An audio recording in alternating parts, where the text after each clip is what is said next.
Welcome to the Wildcast podcast, coming to you from Wildcast Studios with your hosts Adam Lund and Jeremy Boucher. Ho, ho, ho! Welcome in to Wildcast Christmas Studios for another episode of the Wildcast podcast, your unofficial voice for all things Moncton Wildcats, presented by Appliance Solutions, the premier destination for KitchenAid, Whirlpool, and Maytag appliances. Right now, they have the Gen Air Luxury Redefined event. Save 15% when you purchase any 2 or 3 qualifying Gen Air products, 20% when you purchase any 4 qualifying Gen Air products. These must be purchased before New Year's Eve. As always, fan listeners, I am your host, and in my festiveness, it's December 1st. That means I can start to decorate. I've only done the studio, the outside of the house after here. We have touched nothing, but I am joined, as always, by Mr. Gingerbread Man, Mr. YQM, Mr. Timu, Mr. Starbucks, Mr. Jeremy Boucher, and I must ask you, sir, how's your week been? It's been quite a week. You could say that when you introduce me as Mr. YQM, it has a brand new meaning to it. It does. Yep. Yeah. So a secret that well, you knew about it obviously, but What? A secret you need this that over here?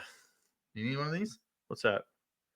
Oh, I might need one of those. A secret that I've been keeping from our podcast listeners is not only Adam and Layla having a baby in the new year, myself and Megan will be having a baby in the new year as well. So that was, you got to get him one of these. Yeah. Listeners, you got to get him one of these. That look, when I say that it was unexpected, it was unexpected, and I don't mean that in a bad way or a negative way or anything like that. It's something that the wife and I have been trying for 8 years. Yeah. And just couldn't get the right Didn't get the right combo. Yeah. And anyways, it actually came to the point where we just kind of gave up. Yeah. We gave up hope that we'd have a second child, and lo and behold, it was her birthday on the 7th of November, and the day after that, she went to the liquor store and got herself a case of beer for her birthday, and that's the best part of the story. And the liquor store, she came over in the liquor store, case of beer in hand, cracked it open, took a drink of the first beer, and couldn't stomach it. Yeah. And anyone that knows, my wife, heard the stories. We like to drink, we like to have our beers on the weekends. And if my wife can't stomach a beer, there's something going on. And anyway, so, the next day we just kind of decided, well, maybe we'll take a test and see what's going on. And it was positive, and I think we called you. Yeah. And so when Jeremy phones, there's an issue. Yeah. When I call you better answer the phone, because I never call you. I was doing either something for the show or putting a game day package together. So I was on my laptop just charging my phone, and all of a sudden I was like, you have to call Jeremy back. He's telling you to pick up your GD phone. And I'm like, what is happening? I look at my thing and missed call. And on this Facebook, like, we talk almost every day. Yeah. We don't text. It's always Facebook Messenger in our little podcast group. Missed call. When I call, you damn well better answer the phone. And I'm like, oh, this isn't good. I'm thinking the worst. I'm thinking you guys are moving. I'm thinking you're no longer a co-host. And the shock was real. Yeah. Of, hey, look at this. Yeah, it was definitely weird. It was crazy. Like, so the past few weeks have been pretty hectic, pretty stressful, because we called the family doctor. It was Friday, and of course the Remembrance Day doctor's offices were closed, and so we had to wait till the Tuesday to call. And so we talked to our doctor on the Tuesday, and couldn't. That was the 12th of November, and we couldn't get in for an ultrasound until, this past Friday. So we were, keeping it a secret and not making anything public. And so we went in on Friday and, got a chance to kind of look at some pictures and kind of get an idea of, how far along she is and when we can expect this thing to be born. I say this thing and I mean it, in the nicest way possible. Yeah. Anyway, so a couple days ago on Monday, we got the call from the doctor and, she's 14 weeks along, which is crazy. Like totally missed the first trimester, and it's, the due date is June the 3rd. Yep. Which, I mean, kind of lines up perfectly because the Memorial Cup Championship game is on June the 1st and the draft is on the 7th and 8th. Yep. So we're kind of right smack dab in the middle there. So as long as his baby's on time, I can get to both. Yeah. Or you were born in Rimouski and or Quebec. If we That's get right. there. Yeah. No, it's awesome, man.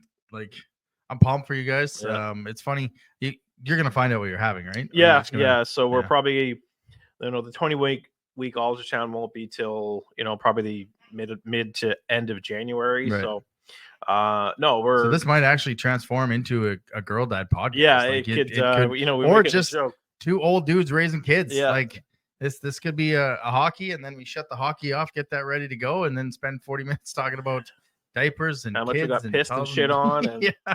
And how tiring it is to run after them when you're 40 and 38. And man, good Lord. It's. But you know what? People will tune in for that. Yeah, and it's what funny. An off season for the podcast. So it was a big year last year. It was a big off season, and it's hopefully a big year this year. The YQM reference is, what was 14 weeks ago. Yeah, YQM, right? So, when you call me Mr. YQM, yeah. there's a reason behind it now, not just the leaks, right? Yeah, so absolutely. And it was us May long weekend, you August long weekend. Yeah. So holidays we were taking care of business. But yeah, as you can see, the studio is Christmasified, as I like to say. Mm-hmm. I wait till December 1st. Did this last night, got the TikTok out, and pretty pumped to have it done. And I do like decorating just at the right time, which means it's Christmas movie time. That's right. And I sat down and watched a couple over the weekend. Yeah, did you? Yeah. I have not yet.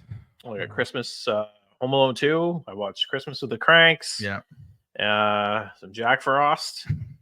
And did you guys watch that Hot Frosty movie yet on Netflix? No, I haven't. Is it good?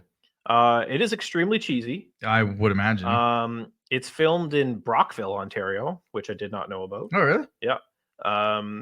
So yeah, it was very cheesy. It's kind of like a, I'm not going to go and watch it again, but very cheesy. And there's a new one on Disney Plus with Ben Stiller called The Nutcrackers. Yeah. Don't recommend it. It's not a typical Ben Stiller movie. No. Hey, if I'm gonna watch them, I'm gonna go with classics. Yeah. Like I'm just gonna watch the same 7 movies over the same amount of time, eating my same box of After Eight. Well, not the same box of After Eights, but my box of After Eights. That, fun fact, they've shrinkflation. They've shrunk down. The cost has gone up. Unless you go to Costco.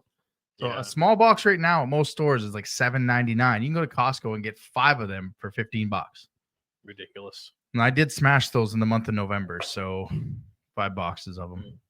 She's like, "You ate 5 boxes?" I'm like, "Yeah, because I had to get rid of those ones so that I could start my December eating." She's like, "No, that's not how this works, dummy." I'm like, that's how this works for me.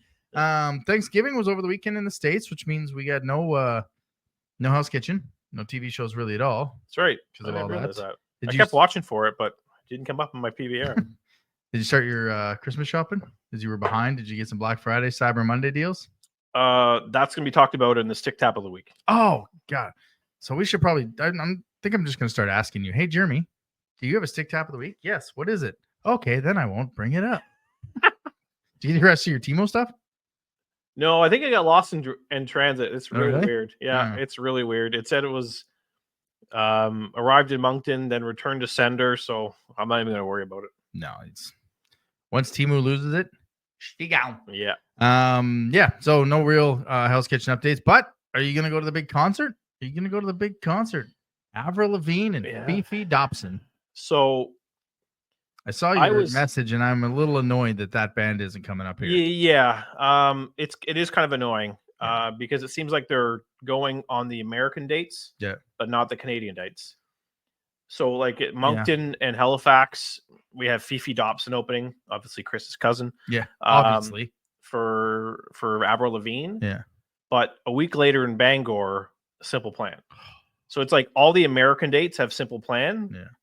All the Canadian dates have Fifi Dobson, which is kind of annoying because they're all Canadian. Yeah. I think nothing against Fifi Dobson. I think I would have rather seen Simple Plan. Oh, 100% I would have. I watched one of their live shows. I don't know where it was over in Europe.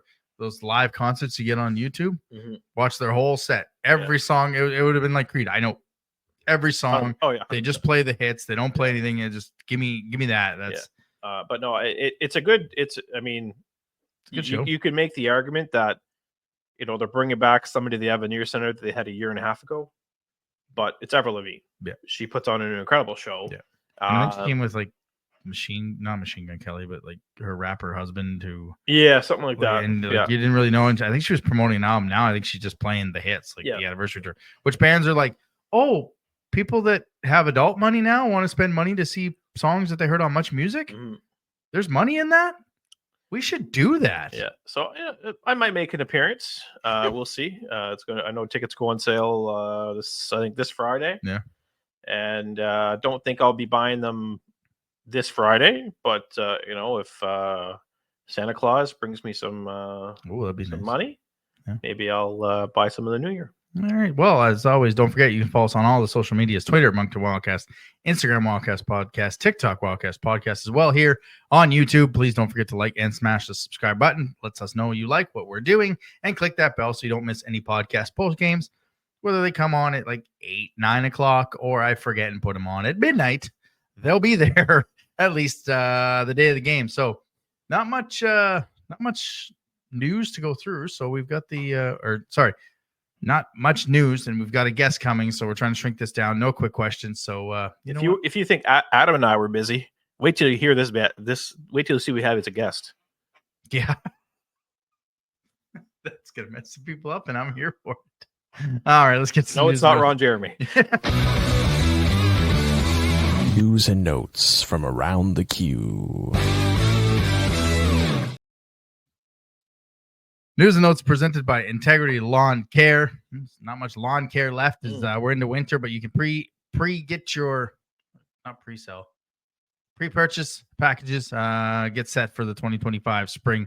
Check them out on Instagram or give them a call, 506-866-8218, or email them at Integrity Lawn Care. Team CHL took both games in the series against the USA. Caleb Dinwiddie was named player. Caleb Day 1A. As Carlo Cardiac, and he even paused. He's like, Caleb, Day 1A. And I was like, that's not even just give the CHL back to Sportsnet. Was named player of the game in game 2 in Oshawa. I enjoyed the format. I thought it was wasn't so much of an all-star game. It had a little bit of juice to it. And yes, it was Canada, USA. And I think that had something to do with it. But I kind of thought the US team would be better.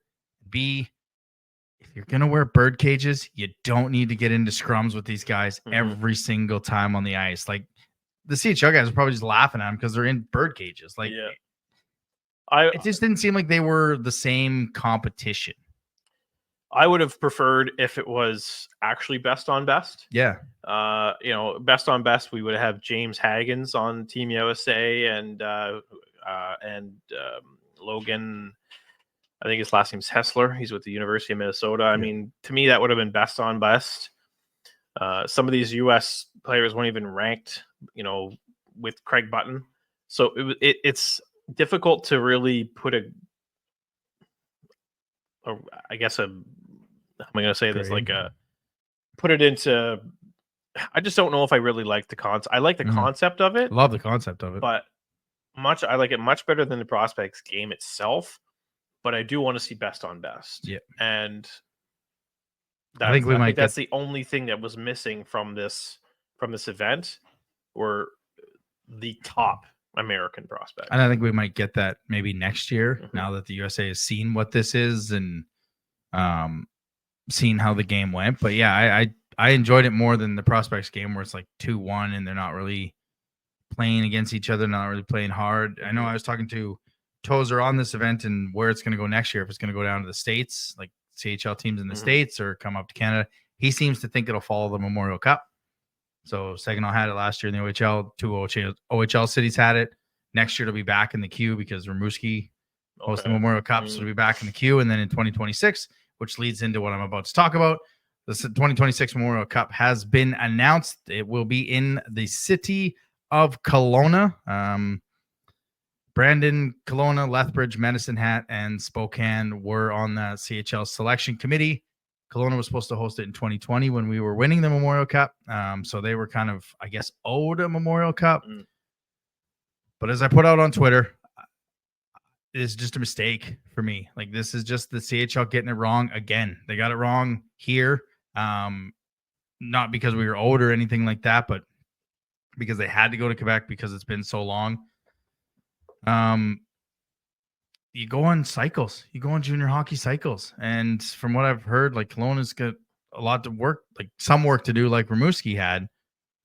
They had it in the OHL last year in Saginaw for Michael Misa, the exceptional player. You had your exceptional player guaranteed into the tournament. You had that ability in Medicine Hat, and I think you fumbled it again by not allowing Medicine Hat to get the Memorial Cup, not allowing Mike or Gavin McKinnon to be the face of the, like, you're having trouble selling tickets in these junior hockey markets, and then you have the ability to have Gavin McKinnon at the biggest tournament that you have, and you give it to Kelowna. Nothing against Kelowna. It's a beautiful city.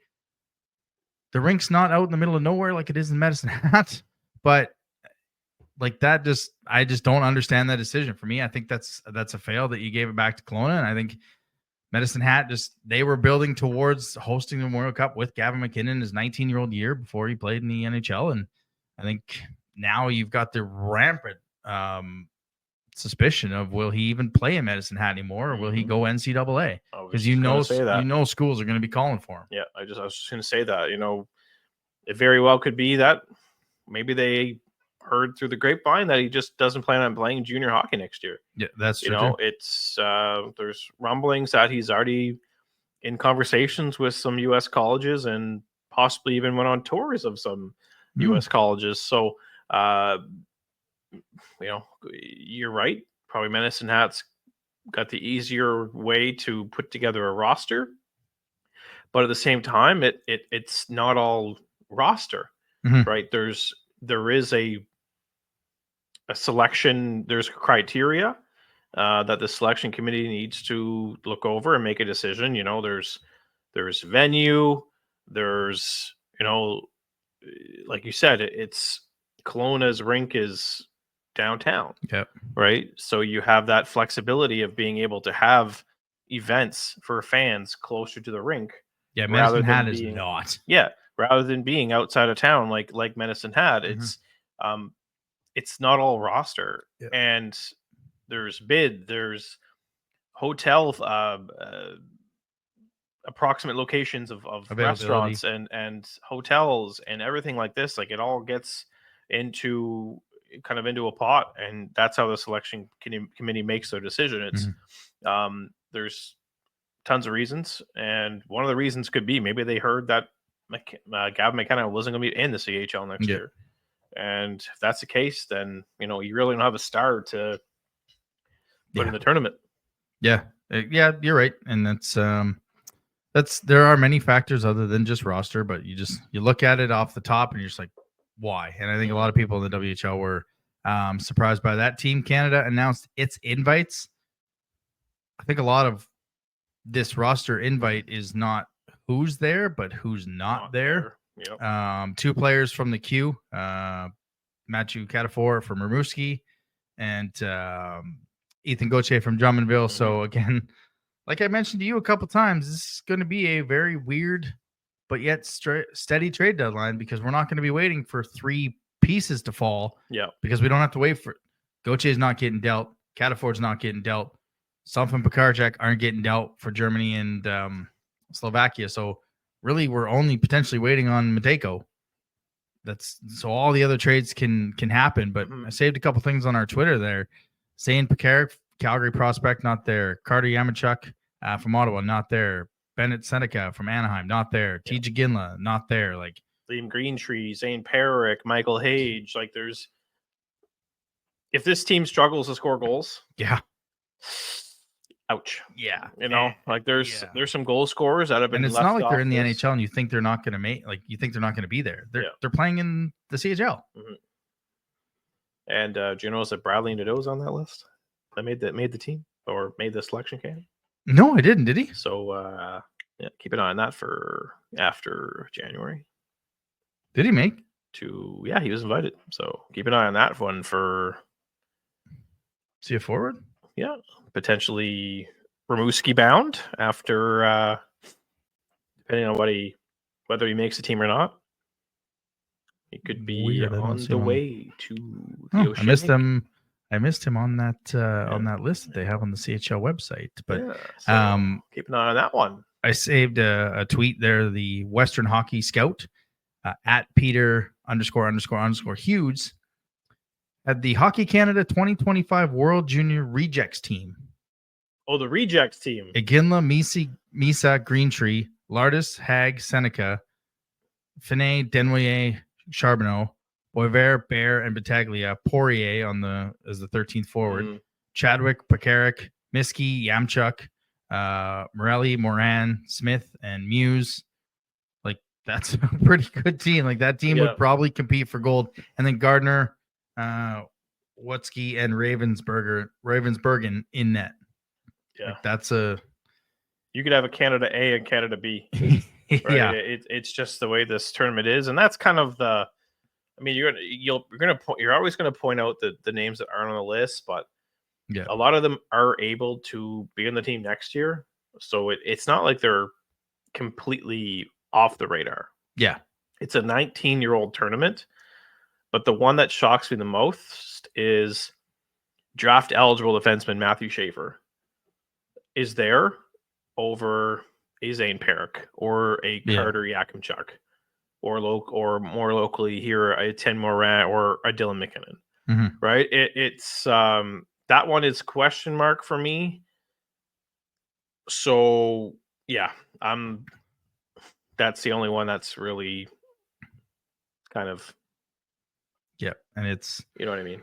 If they struggle, it'll be who wasn't there, who wasn't invited, and again, it's a wonderful tournament, but it's almost to the point where it's just too hyped as we get on. But hey, guess where we're going to be on Boxing Day in front of our TVs, right?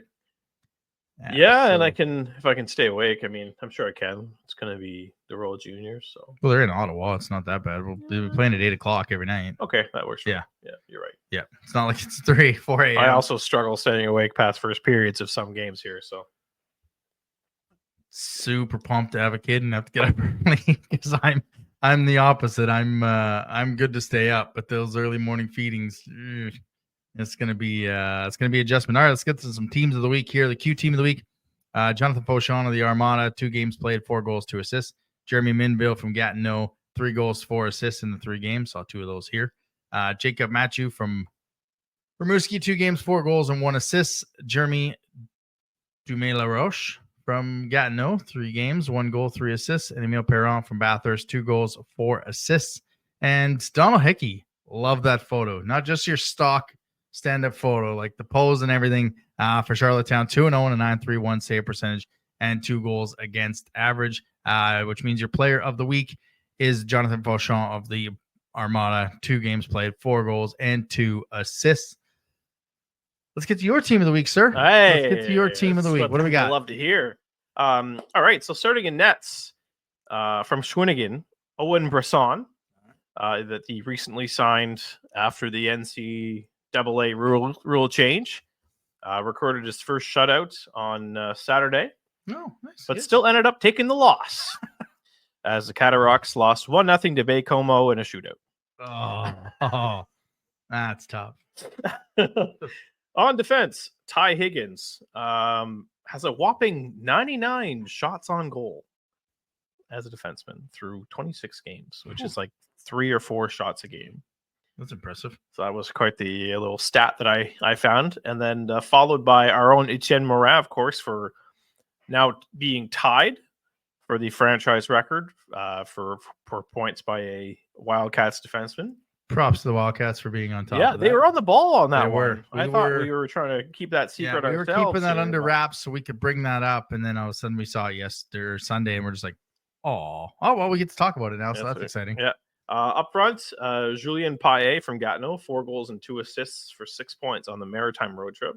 I think he had 2 against us, I believe. Justin Carbonneau, believe it or not, he's now tied the league lead in points with his teammate, Jonathan Fauchon. Nice. And lastly, Julius Sumpf of the Moncton Wildcats, Oh, okay. who now is the league leader in plus minus with a plus 28. Nice. And also for the first time on my team of the week, we have a coach, We have a coach. Jim Holton. No. After a 3-10 1-1 start, Yeah. they've now kind of flipped the script.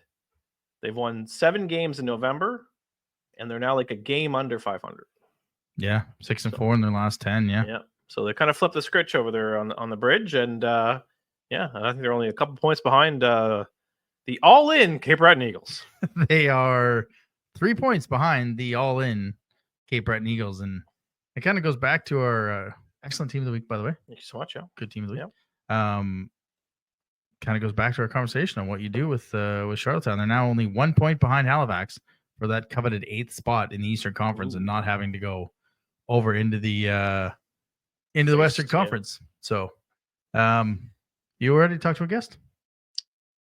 Yes, I am. All right, I believe we're prepared. Remember, Yes. this is a guy who's been more busy than Adam and I. Yeah. And sadly, while we'd like to get to a guest, in reconfirming, some wires were crossed in what I was thinking, and not going to be able to do it this week. With Jacob, I set it up for Monday, and of course, when I was double checking Sunday night at the hockey game, I had said Wednesday, so a little bit of confusion on my part. So I apologize to everyone waiting for that interview. But hey, we can talk about our team. Yeah, I mean that's it was supposed to be Jacob Steinman. Yeah, it was supposed to be Jacob. Which is kind of where we said, a guy that's more busy than myself and Adam, but it's hopefully we'll be able to maybe reschedule it for the new year and have him on the show, because I just won't delete my questions. yeah, I'll just take my questions, copy them, paste them down. Or maybe it'll work out next week. We'll have Rick and Jacob on back to back before the deadline. So, Mr. Steinman, we must apologize. Yes, absolutely. Yep. We had told you he was going to be on. We made a bit of a snafu, so we apologize for that. But hey, we'll get him on. We promise. All right, let's get to our team. Weekly Rewind. All right, the Wildcats go 2-0 on the weekend, bringing the record to 24-2 for 42 points. First in the Maritimes, first in the conference, and second in the Q, 2 points behind Drummondville. Saturday, they took on the Olympiques. When you look at the standings, we're up here, they're down there. When you watch the game, pretty even. Yeah. And I mentioned this stat to you, I think on Sunday. Worst team in the league gave up the least amount of shots in the league at 24 shots per game. Mm-hmm. And that's exactly what it looked like. They came out after a tough overtime loss in St. John the night before, and they drug us right down into the mud. They grinded it down. They blocked a ton of shots for their, I think, third string goaltender. And you can see why they averaged 25 shots a game. The Wildcats had to pull it out. They survived it is basically what happened. 4-3 in overtime. Loshing broke the podcast postgame curse by scoring the OT winner, but they survived it. There's nothing more you can say.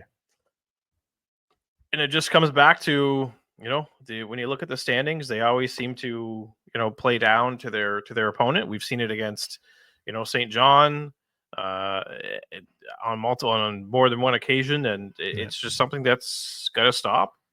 If they're, for them to be successful, they got to, Yeah, because if you run into one of these teams in the playoffs in round one. Yeah. they really got to tighten up a little bit there. Mhm. It's they've been blowing some leads lately, and you can't have that happen against some of these teams because it's going to come back and bite you in the butt. They've been pretty fortunate that it's only bit them in the butt once, and as of late, they pulled out the win against Quebec. They didn't against Chicoutimi. They lost against Chicoutimi. They won against Baie-Comeau. They won against Gatineau. They won against Cape Breton. Like they really got to start holding down the fort here and really tightening it up in the defensive zone because for the sake of my heart, this cannot continue. Sorry, I'm working on something. Yeah. To go from that game where they give it up late, go to overtime, and then Tampa giving it up late, going to overtime. Mm-hmm. Like, I can't do this with a child on the way. Like, I got to be healthy. I can't have these overtime wins. And, we talked about it coming into this one. Maybe there was a potential for a couple players, Landry on that team, Beaucil on that team.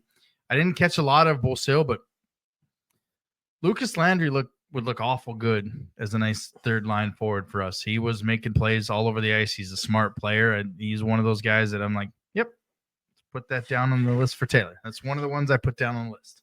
I'll take that Gatineau defenseman that made Team of the Week, Jeremy Dumas-LaRouche. I would take him as on the back end. It's at this point, 40% of the teams in this league are going to be buying.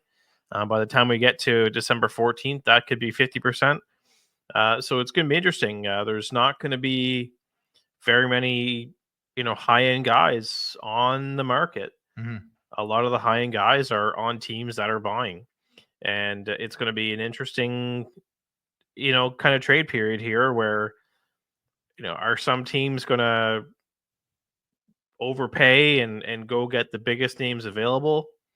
Or are they going to try and take advantage of this NCAA ruling and bring in guys for free? Whoever manages to do the best strategically, I think will be able to be the team that runs away with in the second half. Yeah, and like I said in the news and notes, like we're gonna have a weird trade period. Yeah, it's gonna be really gonna be weird because how many times have we come on here saying no, we're waiting for a deal? Like when we acquired Grew and McIsaac, everybody knew they were coming here, but you had to wait till January 7th or 5th or whenever it was, and it's like that all through the league and with different teams, and there's only going to be one, so it's going to be a steady stream of trades.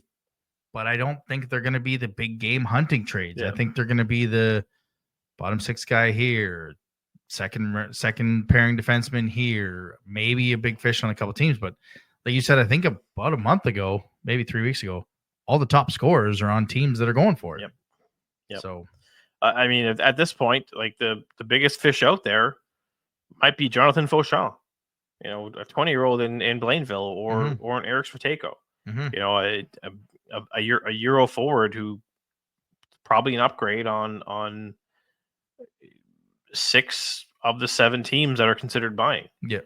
So it's interesting. That's with Matejko, he'll be at the World Juniors with Latvia. So as soon as they're eliminated, St. John can make that trade, and it's Latvia. So I mean, I know they're pesky all the time, but they might make the quarterfinals. So in that case, the trade can be announced on the 2nd of January. Yeah.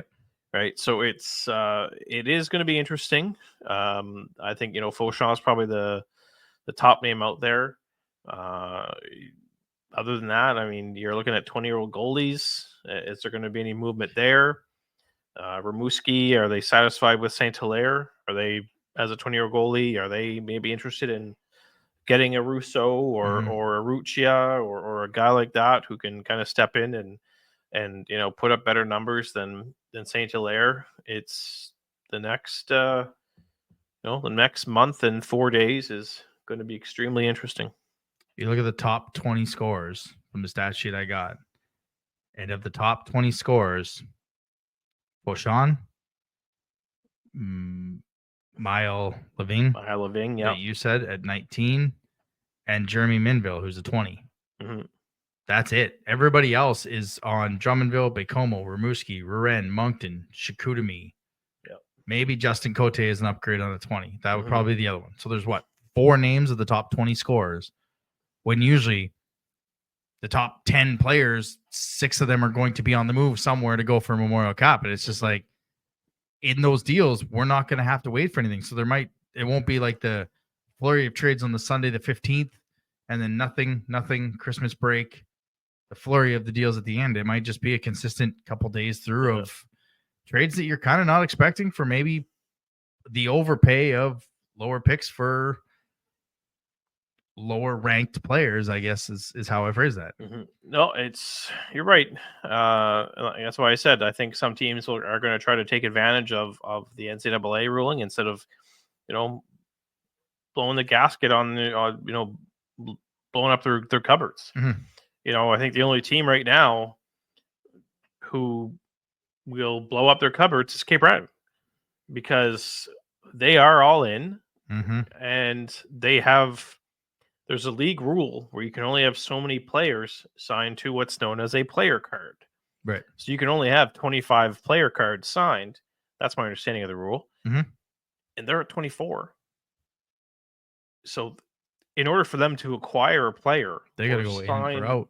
Yeah, they have to get rid of players. They need to start releasing players or including players in deals. But even that, if you include players in deals, it's 1 for 1, right? You're bringing one in, you're bringing in a player card and getting rid of a player card. So it just balances out. So they're in a tough spot. And so that's probably more so why we're not seeing NCAA attractions as opposed to, exactly. I don't want to go to Cape Breton. Yeah. I think there's only 3 teams that haven't taken advantage of the rule change as of yet. Cape Breton, I know, is 1. Val-d'Or is 2. And the third one, I think, is the third one. Yeah, that could be it. So yeah, I mean, there's, because I was thinking Victoriaville, but they're 7th overall pick. Enzo Lawton, yeah. So Cape Breton has some work to do, and if they really want to go out and get the biggest names available, they might need to go inquire Jonathan Vauchon. Yeah. And send one of their 20-year-olds the other way. They might need to go out and get Eric Smateko, Justin Cote, and send away Alice Zielinski, right? Like, they might need to send Alice Zielinski to Gatineau and get their big defenseman Golicic from Slovakia. Yeah. Right? Like, these are trades that Cape Breton's going to have to do. They need to go out if they are seriously all in. And I made the argument today with Drew Bear. I said, don't you think, considering where you're at in the standings right now, don't you think it would be smarter to trade away your 19-year-old players, bring in assets, and go next year? Because next year you have Thomas Lavoie. You're going to have Malota as a 20. Malota will be 19 next year, right? You can build up to use those assets this year and bring in maybe a Justin Poirier next year, right? And he said, no, they want to go all in. I want to win this year. Well, at this point, they're going to have a hard enough time getting first home ice in the first round. Yeah. They're 9 points behind Bacomo to get home ice in the first round. Yeah. They've got a lot of work to do. And, did you notice after the game on Sunday, usually when a team loses, they'll immediately go to their dressing room? Yeah. Some of the guys just stayed on the bench and watched the Wildcats salute the crowd. Yeah. And waited. They wanted to be the last ones off the ice, as if they see. It's almost as if they know something is happening. I didn't until you kind of pointed it out. Sunday, obviously, we're kind of talking about Cape Breton, so we're all over stay the place in there. Here. We're trying to make up timing for the guest mishap. Well, not really, but we've got the game, and then I literally have on the thing talking about Cape Breton, like we talked about Charlottetown. Like, where are they right now? Yeah. But Sunday, much better effort. You knew they were going to have a much better effort after the game against Gatineau that they kind of survived. They beat Cape Breton 5-2 for almost the first time in a calendar year. We were talking to the comms lady Lauren about that, and you had mentioned they hadn't beat them since December, before she was even here. Yeah, so that was their first wet win. Yeah, with her as on. So thank you for that. Yeah, really. No, you're right. Much better effort. But the Eagles looked tired in the third period. Wildcats Yeah. took advantage. Malata said it earlier in the year. I don't know if he's the guy. When they made the Henneberry trade, I said, can he play goal? Every goalie's going to have bad goals. Steinman's had bad goals. Warren's had bad goals. Rousseau, Hilaire, all of them, Mercer, all of them had bad goals. But Malota wants those two back. Like you let a slap shot from the top of the circle go, and you're going. Yeah, you know that squeeze through.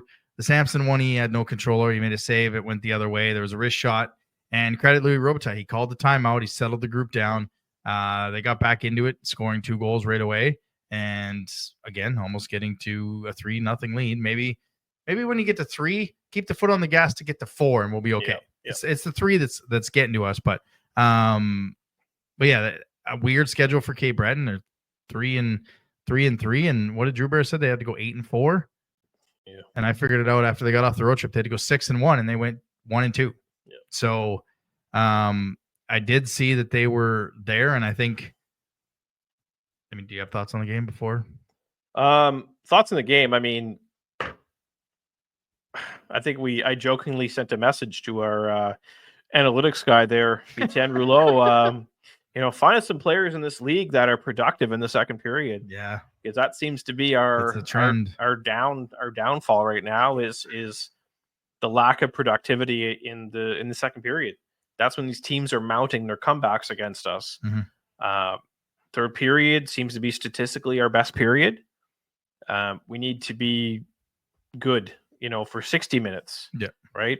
Like it was jokingly, I said, we need to find players, find us some guys who play their best hockey in the second period. And at the same time, it's not really a joke. Yeah. It's getting to be a concern. And this, again, it's got to stop. It's going to come back and burn us in the butt. 36 goals for, 12 against in the first period, 37 and 29 in the second period, 46 and 25 in that third period. Yep. And shots wise are pretty much, they tell the story. 327 shots in the first period. They come out firing to 216, 307 to 284. So that's a 20 shot difference. Yep. And then another 50 shot, 311 to 253. So first and third, it's just something about that second period that can't figure out. So yeah, if you're Cape Breton right now, you are struggling, to put it mildly, with the expectations. And I mean, I think I'm on the side of you of like, move some assets out, bring some picks in, bring some younger guys in, just a different energy in the room. But yeah, they're fighting uphill right now. And if you look ahead to next year, where are the teams that are going to be good? If you're Cape Breton, and as Drew Bear says, go all in, I want to win a championship this year. You got to go through, as of right now, Rimouski in round 1. Mm-hmm. If you get through that, you get Moncton in round 2. And yes, they've had success against us. But you're going to be beat up by the time you're going to be beat up going through Rimouski. Yeah. And you think Rimouski wants to be following St. John's footsteps and be out in the first round? No, absolutely not. That building is going to be buzzing. And even if you get past Moncton, well, now you get Ren Rounder, Drummondville. Like, you look at next year, Moncton statistically will likely be a lower team. Rimouski, you're facing Chicoutimi, Bathurst, Sherbrooke, and Blainville. Or Shawinigan and Blainville. Yeah. That's where you're at. You're 5 teams, and 2 of them are in the other conference. And let's be honest, like, Moncton doesn't look bad next year. No. They can flip the script really quickly. Yeah. But you're right. Like, Cape Breton, logically, this has nothing against the Eagles. No. We're saying this because it's based on where they are now, they're going to have a tough road. The road to the top will be a lot easier for them next season than it will be this season. Yeah, you can see an avenue where you can host first, second, and potentially third round games with a team that's like Moncton, like Chicoutimi this year, like 20-4, 23-5. Like you can see that. You look at their picks, they got a second, a third, a fourth, and a fifth, and 2 fifths. This year, they got 2 firsts, 2 seconds, and a third next year. So you start moving Squires, Patterson, Xavier, Dag, who's a Dag. 19-year-old on defense. Yep. You know, it's not Lucas Henry. Romeo, Angelo Fullerton, all 19-year-olds. Yep. You stock that cupboard with 2026 picks and 2025 picks and all this other stuff, and suddenly you're golden. You can go out next year and get these big names who can help you win, like Justin Poirier, right? Guys like that who can really make a difference on your team and put you into that where you need to be, that top 4 in the league. And it's going to give you a much better opportunity to win. But they had a Q&A session last week with their owner, and don't quote me on this one, but their owner said, "We want to beat Moncton." Great, but you also have to beat Rimouski. Yeah. You also have to beat Drummondville. Like, don't just focus on us. Yeah. Focus on the rest of the league too. Maybe that's why McKinnon said they were the talk of the town. You're probably not playing us in the first round of the playoffs. No. Unless you drop off more than you've already have, or we drop off. Yeah. Right. And if you're going all in and buying, you're not dropping off. No. And if we're going for pieces that we think we can go for, we're not dropping off. Yeah. If our drop off is second place, that's minimum our drop off. But you look at what they could sell and then get back next year, and you just look at Moncton. They have the ability to go get Mullen. For our 20-year-olds next year, the 05s, Mullen, Grenier, Moran. Like, we have a lot of. Well, Moran will be signed, so he'll be in the pros. Yeah. But guess who's not signed? Dylan McKinnon. Yeah. Right.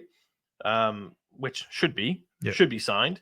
But getting back to us, I mean, if Dylan McKinnon doesn't sign and he's back as a 20-year-old,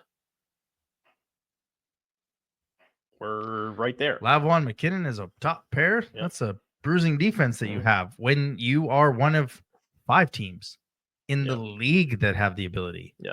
Not one of 6 in the Eastern Conference alone. And that's the crazy thing is how many teams are not buying this year and why that's going to be so difficult. Like you're in a position, but do you really want to give up first in 2026 and maybe 2027 when after you've pushed it all in, you're potentially a lottery team and now you've lost that lottery pick when it's already tough enough to draft? And look, these turnarounds could be completed, like my parents used to say, lickety split because of these NCAA. But again, if you don't have the player cards and or you don't have the winning culture, it's tough to attract these players unless they're like homegrown style players. So they're in a very tough situation. They're kind of almost like Charlottetown, where they had the expectations and they're not living up to it, where Charlottetown needs to make some decisions on did we go for it in 2 years and kind of retool as we rebuild. Yeah, I don't know. I really think they're making the wrong decision if they do decide to go all in. Giving up assets to be one team in the playoffs. Yeah, that's not how you do it. Yeah. When your owner says we want to beat Moncton, you shouldn't say that. You should say we want to win the league. We want to win the Memorial Cup. Yeah. You don't focus your attention on one team. You focus your attention on the banners. And if they use that as, if that gets out there publicly, I mean, that's bulletin board material for us. You think Moncton's going to lose to Cape Breton for the rest of the year after hearing that? No. They're going to play that. Those are going to be the best games they're going to play because they know that Cape Breton's coming to beat Moncton, and they've got Cape Breton coming up 3-4 more times in the next month and a half. Yeah. So, I mean, that's a team. They've given up 90 goals, which they've only scored 78, which is third most in the Eastern Conference. That's a team that can You want to talk about in and out, younger prospect for older veteran? Mm-hmm. Lavoie to Halifax, Rousseau to Cape Breton. Yeah, Rousseau and Oof. Malota. But that's the type of overpay that you want when you're going to try and get a championship, right? Yeah. I mean That's oh, not the Lavoie the best. goalie. Yeah, Lavoie Oh the goalie. my No. I think Drew Bear just shit his pants. No, not that was almost a Drew Bear like trade. Yeah, no, not Lavoie the defenseman. You move a younger Lavoie the goaltender, Right. For Rousseau plus, and then you've got your 20-year-old with then Malota. You're going to send and, a 20-year-old to Halifax to make room for the deal. So who do you? They've got some. But that's the type of we've said it. I think you said it early on in the year. Like Rousseau is the goaltender that fits in that overpay for, and that trade could be made by the time you hear that show because he's a 20-year-old. Yeah. Right. Like, but you can't trade Lavoie right now because how many 20s does Halifax have? Do they have 3 or 2? Brady Schultz, Rousseau, Mathis Rousseau, Jens Spreiner. Oh, Spreiner. Okay. Yeah. Yeah. I thought they had 2 for some reason, so I thought you could fit that in. But yeah, that's the kind of overpaid deal you're going to want to do. And is that Drew Bear? Is that the deal you want to make? I actually proposed to trade to him today. If they did decide to sell, I said you send Cam Squires to Rimouski. Rimouski has Moncton's first round pick next year, so it's going to be late. You give them that pick. Rimouski also gives their 2027 first, which is probably going to be a lottery pick, and a 3rd round pick. He said no. He's like, Cam Squires is worth more than that. You think 6 months of Cam Squires is worth more than a potential lottery pick, a late 2025 pick, and a 3rd round pick? He said yes. He wants to win this year. And I do too, but you can't bury the whole cupboards. Yeah. I think considering the down year that Cam Squires is having, I think that's almost an overpayment by Rimouski. But at the same time, it's probably what prices are going to be like this year with the Memorial Cup being in Quebec. You didn't like it. So I mean, I guess if you have it in your head that you want to win, you're not going to take any deal for it.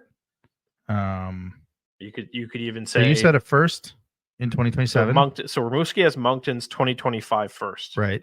So that pick plus Rimouski's 2027 first, which could be potentially lottery pick, 2 firsts and a 3rd round pick, I even said Moncton's 1st round pick can go back to Rimouski and then get Quinn Kennedy at the draft, who would be a 19-year-old in Cape Breton for next season. So in 2000, we acquired Olivier Groux for a 1st and 2 seconds. Yeah. I feel like Olivier Groux was a better player than Cam Squires was. And that was trying to see what we got, what Pelche was dealt for. Pelche was a lot. Yeah. Like I'm getting I think it's a pretty good deal. I think that's a good deal for Cam Squires. Yeah. Considering the down year he's having.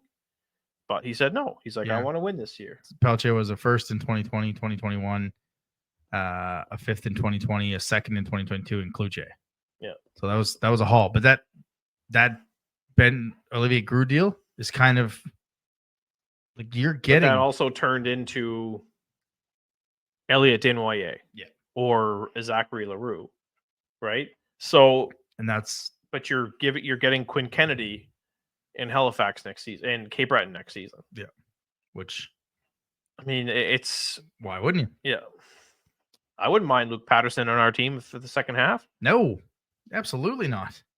Right? Like it's and when I say no, absolutely not, I mean no, I wouldn't mind that. Like I'm with him. I'm not saying no, absolutely not. I'm saying I wouldn't mind that either. Like him and Lonsberry on the 3rd line with Smith. That's a pretty tough 3rd line that's you're facing as a shutdown line. But yeah, he wants to win, and I get it. Got to beat Moncton. Yep, and it'll be. Let's feel for the kid if he's wanting to win and he thinks it's coming through, and then Couturier is like, or no, here's what we're gonna do. Yeah. So looking ahead, we've got the dreaded Thursday night hockey game against Halifax. Not again. The small positive is we play well in Halifax. So that's the trade-off there. Then you get the back-to-back set with Ren and St. John. I'm kind of excited to see Ren. I'm Lars Steiner. Yeah, that's exactly the player I was. But you're not going to be there. Oh, I'm going to be there. The game's at 4. Hey. Yeah. I will also be there then What? because I have a party to go to at 7. Yes. So here's how this is going to work. We're going to go there at 4. And Lauren, if you're listening, if Moran scores in Halifax or gets a point, that's our podcast post game, and then we're shipping out. Yeah. Like that's pretty much it. Or they let us pick the 3 stars on Saturday, and we leave before the third period starts. You choose. But yeah, this is another good team that you're going to expect Moncton to be up for. Yep. This is a team that a lot of people thought, oh, they'll have a middling second half or first half, and then they'll trade up. Ty Higgins, who was on the Boucher team of the week on this team. Anton Barreau, who I think has had his name mentioned in trade Not anymore. rumors since he got to Renda. Like, oh, how do we get this guy? How do we get this guy? Big Bill's on, and like this is a good team. And their rookie goaltender. What is their schedule? Are we getting them fresh? I can't see it. If they're paying, if it's a Saturday. Bathurst. Yeah. This is working out. Bathurst team's got to go through Bathurst, a big, heavy, hard team to play against, and then come to Moncton, and then this is potentially not a great weekend. You got the dreaded Thursday game. Yep. You got Renda, then you got the dreaded St. John game in St. John, where they just can't. Just a needle in our side, like. And when do we see Rudy Guimont? I think Thursday. You think Thursday in Halifax? Yeah. Yeah, I think Thursday. I would believe that. I mean, as you kind of joked about with Steinman being busier than the two of us, he's played 23 of 26 games this year. But he needs a break. Yeah, we need a backup. Like I said a couple weeks ago, this feels like Leclerc and Lavallee, where he just kept rolling out. You need to have confidence in that backup goaltender. So you need to see what Rudy has in the next 5 games. I'll throw it back even further. I'll go with Roman Will, who just got overworked in the regular season and then shut down in the playoffs when we had a friggin' dynamite team. What year was that? I don't know. But he had a killer season as a European goalie, and then just had nothing left in the tank once the playoffs rolled around. That one sucked. That's when we did not use a backup goalie whatsoever. 2011, 12, maybe? 63 games of 68? Yep. What? And A totally 277 goals against average, a 913 save percentage.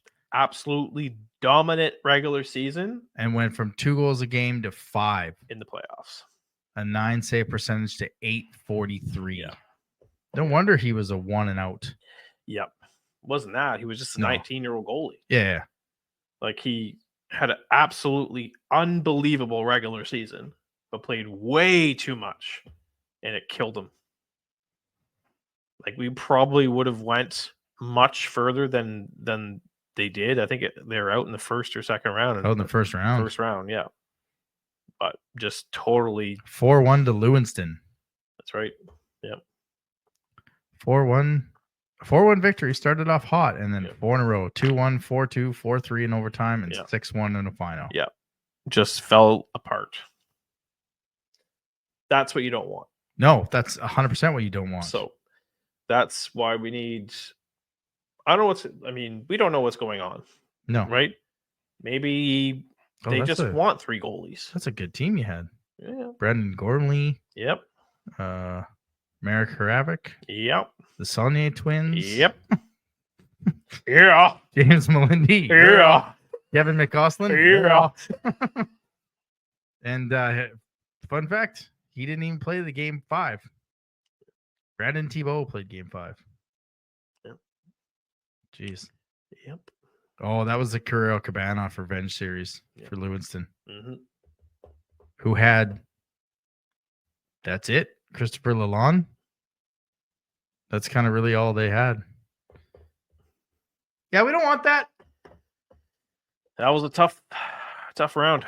that brings back some memories of just being an overworked goalie and not just being way too tired for the playoffs. Yeah. 63 out of 68 games. That's Yeah. crazy. Yeah. That's like Marty Brodeur style numbers. It was not fun. No. Let's not talk about that. So yeah, we got to figure this out. Like, you assume Rudy's here for the second half, for like he's the backup, but we need to see what he's like. And I'm sure Detroit doesn't want him they don't want to see him sitting on the bench all the time, right? So no, gotta play. And I think funny he enough, plays at least two of the last 5. I think is a good. Funny enough, the moment he plays his first game in the queue, he'll only be the second NHL drafted goalie to play a game in the league this year. That's mind-boggling. Malota is the only one so far. Didn't Quebec used to be like the gold mine for goalies? Yeah. And now it's just like, we got no talent. Really? Yeah. Well, oh yeah, Riley Mercer was an invite, right? Yep. So yeah, ridiculousness. Yeah. Simon leads the league, 16 wins, but he's 2. We're gonna see the top 2-minute goaltenders, Samuel Meloche and Jacob Steinman, on Saturday. So kind of need to see Guimond at some point. I would say at least twice in the next 5 games. That would definitely be ideal. Yep. I have to agree with you there. Forgot to put the schedule up for everyone. Got talking. Forgot to put the schedule up. But the Red Around the Game is a mystery box game. So some mystery box stuff you can purchase, get jersey, tickets, all kinds of random stuff. And then Teddy Bear Toss is the 13th of December. Friday the 13th. Friday the 13th. That's normal, right? Absolutely. Sure. Of course it is. Should be. Having some good luck. Are you ready? So I guess we'll save our picks for that till next week. Oh, yes. Teddy Bear Toss. Correct. I don't think we've ever picked the right one. We've come close. I'm going off the board this time. Are you? Yeah. Goalie goal. Yeah. I don't know about you, but when Gatineau pulled the goaltender and they rimmed it around and Steinman got back out there, I was like, get in there. I'm like, please. Like, I know if you're a goaltender, 10 the goal, but I want to see that live. I don't want to see that on CHL TV. I need to see that. I need to see that bad boy live. You ready for everyone's favorite part of the show? Yes, sir. All righty. Eric Murray, Realtor. Buy a house from him. Stick Tap of the Week. All right. So as I said earlier, you asked me about Christmas shopping. I did. I do hate to do this because I like to use this segment to kind of keep things local. But I do have to give this week's Stick Tap to Amazon.